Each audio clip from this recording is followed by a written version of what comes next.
Disciplinary proceedings against the respondent was not initiated on 18/8/2009 when the first notice to show cause was issued, but was initiated only on 18th March 2011 when the disciplinary authority issued the charge memo to the respondent.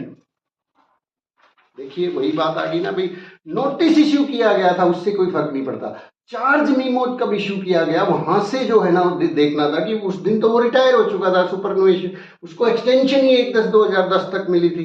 तो court ने आगे held किया कि as has been held by this court on more than one occasion a subsisting disciplinary proceeding, that is one initiated before superannuation of the delinquent officer, may be continued post superannuation by creating a legal fiction of continuance of service of the delinquent officer for the purpose of conclusion of the disciplinary proceeding of the service rule. But no disciplinary proceeding can be initiated after the delinquent employee or officer retire from the service on attaining the age of superannuation or after the extended period of service. तो court का बहुत clear cut यहाँ पे answer था supreme court का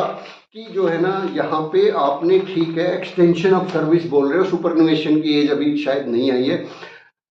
extension of service के दौरान भी मतलब जब तक एक्सटेंशन ऑफ सर्विस की जो डेट है उसको भी देखना पड़ेगा कि भाई ये ही लास्ट डेट है सुपरनुएशन की। आप ये नहीं कह सकते कि हम तो बढ़ाने वाले थे, ये करने वाले थे। तो जो स्टेट बैंक ऑफ इंडिया की जो अपील थी उसको ऑनरेबल सुप्रीम कोर्ट ने डिसमिस किया और तुरंत जो है उनको सिन्हा साहब को, नवीन कुमार सिन्हा जी को सारे के सारे बेनिफिट्स जो है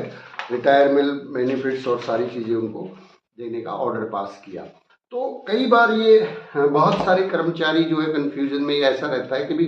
क्या है कैसे, एक नोटिस आ गया पहले, क्योंकि बहुत बार जो है ना बड़ी देर कर देते हैं डिपार्टमेंट वाले कोई भी प्रोसीडिंग को इनिशिएट करने में, और जब कर्मचारी बेसिकली रिटायर हो जाता है उसके बाद वो चीज़ों को कंटिन्यू करते हैं और फिर डिसमिसल करके और पुरानी बेचारे की सर्विस तक को मतलब ख़त्म कर दिया जाता है। तो यहाँ पे अगर आपका कोई ऐसा इशू है केस टू केस, तो आप लिटरली जो है फ़ोन करके भी डिस्कस कर सकते हैं। आप सभी लोगों का बहुत बहुत धन्यवाद, इस तरह की जानकारी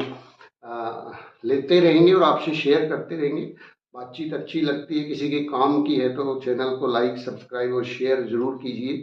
किसी न किसी क्वेश्चन का हल आपको भी मिलेगा, आपके पास हो तो मुझे भी बताइएगा। सुनील गोस्वामी एडवोकेट एक बार फिर से आपका बहुत बहुत धन्यवाद करता है। Thank you very much.